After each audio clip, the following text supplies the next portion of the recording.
Hello everyone, I am Limbo Fazframe, servant of Lotus, and I got something that's been sitting in my backlog for a while now. Something involving an upcoming game called Hytale. If you haven't heard of Hytale, in my eyes it takes Minecraft as a base and puts elements like a procedurally generated dungeon system, accessible modding tools out of the box, and an actual plot. Meet Dank, a small Hytale YouTuber who last year posted his reasons why Hytale should go free to play. And I'm not exactly happy about its defense of microtransactions to say the least. And with that, let's begin.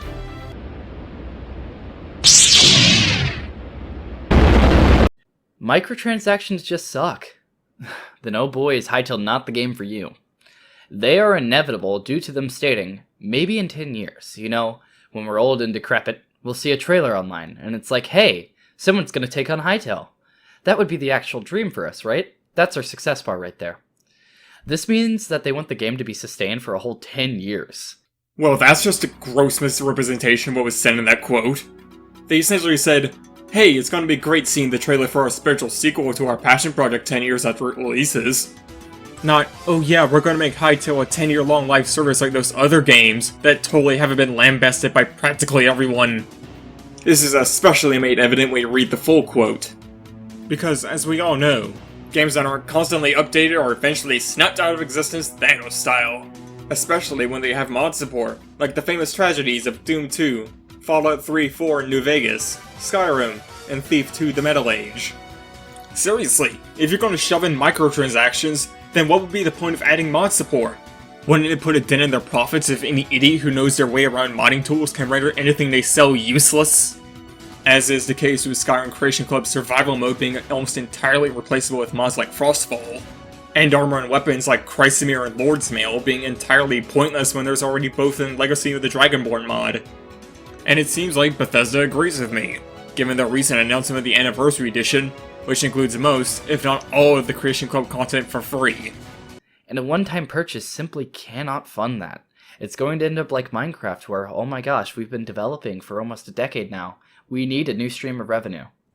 I find it hilarious you say that when not even a month after posting this video.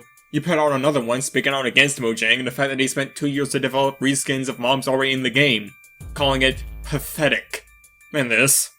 Minecraft's development will see spikes in quality, but it's only ever just enough to make it seem like they're trying. So you and I both know whatever money they're making from microtransactions, which I remember you also criticizing in that video, it sure isn't exactly being put to good use. What if it turns out like insert bad free-to-play game? Odds are, it won't. With Riot backing them up, a team that has some of the best free-to-play games on the market, they won't allow Hypixel to commit business suicide and throw away their money. Oh, if only you knew, sweet summer child. Hey! What are you doing? It's not delivery! It's DiGiorno! Players will feel pressured to buy items to feel cool. That's a people issue. That's like saying buying shoes is predatory because other people have nice shoes. It's nothing to do with the model. Simply don't buy it. Yeah, fuck you too! Whew boy, looks like you don't know how FOMO or addiction works, which cosmetic and microtransactions prey on. And screw off with this talk of it's a people problem or just don't buy it, because you're fine with buying what was once earnable by playing the game and feeling a deep, unrewarding emptiness inside the process, I guess. I'll be sure to leave 2 videos on the subject of microtransactions in the description, one by Jim Sterling and one by Critical Nobody. Safe to say, even the most ethical microtransactions are predatory to some extent, and make games worse. And if you're not the one feeling compelled to buy them, that doesn't mean others won't. After all, it wouldn't be you who would be the intended target. I want to pay once to get everything. That everything wouldn't have been developed in the first place, so you wouldn't have it. It would have been made to be sold, so even the game was pay to play, it wouldn't have come with the game. What in the void do you mean it wouldn't come with the game? Apparently making content of any kind, even so much as a simple texture, would simply cost too much money unless it's part of some sleazy cash shop. And to suggest something at least slightly more ethical like DLC, or just make it part of the game without attaching an extra price tag, would be a little too much like communism for you. Ain't that right, Doom Eternal, Witcher 3, Ace Combat 7, Star Wars Fallen Order, and almost every other game from the past 30 years? And now let's get to why I believe the game should be free to play, and why it would benefit it the most. So to start off, what does free-to-play give us? Well, it gives us reach. And why is that important? Think about when you tell your friend about a new game. What's the first question they ask you? Is it free? Something as small as being able to answer that question with a yes is enough to bring in millions of new players. Hytale is a game supported by the community, so obviously, having a big community is important. Trust me, microtransactions, loot boxes, and cash shops that will certainly try to prey upon me and my friends will scare me way faster than any one-time price tag. They sure as avoid keep me away from Minecraft's multiplayer and Roblox. And I barely tolerate Warframe's monetization because the comment's so good, along with the fact that trade chat makes it possible to get the premium currency. It don't make me laugh with this reach talk when Cyberpunk, Pokemon, or Star Wars Fallen Order's trailers combined couldn't get half as many views as the Hytale one. Assuming nothing goes wrong or any big controversy shows up, it will sell. And even then, if something happened, that might not matter given how good the former two sales are despite their controversies.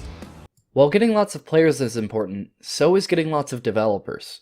I'll get into some other ways they can up the amount of developers playing their game in the next part of the video, but developers seeing a $0 entry fee have no reason to not give Hytale a shot. A price tag didn't stop the Skyrim or Doom modding communities from blowing up as much as they have. So why would one stop Hytale from expanding as much as them, if not more? What about the worth of the game? How do we know that the Hytale devs are even being paid enough? Free-to-play would allow for more consistent income, and overall more money in the pockets of the devs. More people playing means more money being siphoned into the various ways of monetization. It wouldn't run dry with the initial payments and resort to being a paid game with microtransactions, like Minecraft did as early as 2012 on the Minecraft Xbox 360 edition. I'm sure we can all agree that we don't want a game with a price tag and microtransactions, right? Didn't you say Riot wasn't going to let them commit business suicide by doing something the community wouldn't like, by letting them turn Hytale into a bad free-to-play game? Or in this case, shoving microtransactions in a full-priced game? Is Riot trustworthy to you or not? Also, it looks like we're conflating microtransactions with simple cosmetic DLC, given what you're referring to here is the 10 skin packs released by 4G Studios, which are fine for the most part, giving you a sizable amount of skins for just $2 a piece. The real microtransactions, however, you know, the Minecoin stuff, came out around 2017 with the Bedrock Edition, but just 2 years after the Microsoft buyout.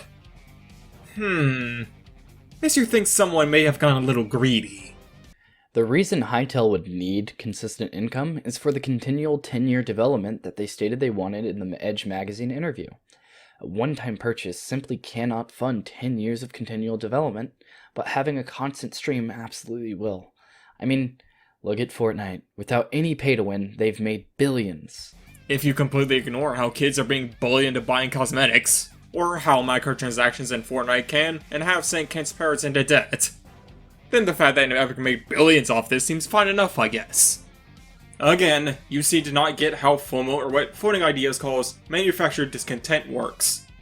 Essentially, Fortnite and games like it are designed in such a way, whether by time-gated challenges, slow XP, rotating items in a cash shop that you're never sure whether or not it'll come back soon, that to make any meaningful progress, you must be able to play a game religiously, or spend cash on their funny money to get the items you want. Mainly as a way to make sure you don't think too hard about the real monetary value of the items you're buying. To reiterate, all microtransactions are predatory by design to some extent, even if they aren't pay-to-win or loot box or gacha games. He goes on to explain how he would monetize Hytale, but the problem with coming up with any hypothetical system for monetization is that people like you aren't Hytale devs. So any system you come up with is going to be monkey's paw to hell like Bethesda's Creation Club was, or simply a more tried and true method will be used instead, which these days are cash shops, loot boxes, and battle passes. And given the article about the $100 Valorant skins I showed earlier, or the fact that Hypixel has loot boxes on their Minecraft server, I in no way trust Riot or Hypixel with any free-to-play system, especially if it starts raking in money. Now onto my final thoughts. This was honestly the first video I've covered where I felt legitimately angry while watching it. And it takes a lot for that to happen to me. It wasn't just the fact that he defended one of the worst business practices ever conceived in the industry. It wasn't just the fact that you seem to be under the naive impression that the second you give any company an inch, they will eventually take a light year. It wasn't just the fact that you somehow think either Hypixel or Riot would be trustworthy with a free-to-play system. It was the fact that you tried to say that anyone who would feel concerned about feeling compelled to purchase microtransactions, cosmetic or otherwise, whether because of FOMO, bullying, or addictive tendencies, as somehow their problem, or is telling them to just don't buy it, as if addiction and/or impulse spending can be turned off like a light switch. Let's also not forget how EA told investors about how the removal of microtransactions from Star Wars Battlefront 2, amidst the 2017 loot box controversy, wouldn't affect their earnings. There was absolutely no pro in my eyes that a free-to-play system provides that is worth nickel and diming people over anything that was once given to you by simply playing the game, and possibly taking advantage of people with addictive habits, or help people develop them if they don't already. Especially for a game that, by your own admission, will be played by children. Children infesting the game. To put it bluntly, this is one of the dumbest reasons I believe you can have for not wanting the game to be free to play. This is a block game. A paywall will do nothing to change the already targeted demographic of block game players. I mean, let's take a look at Minecraft. It's a paid game with blocks and is filled with children. And honestly, I don't really care if that means we won't get regular updates as often, or the player base doesn't get as huge if they were to use the free-to-play system. Honestly, I'd rather them just release the game with no updates beyond bug fixes and save any ideas left on the cutting room floor for sequels or paid DLC, if it meant we get a microtransaction-free game. And if you want to debate about this on your channel, a real one, and not just half an hour of some guy nodding along to your every word, I'll be sure to leave my Discord and Twitter in the description.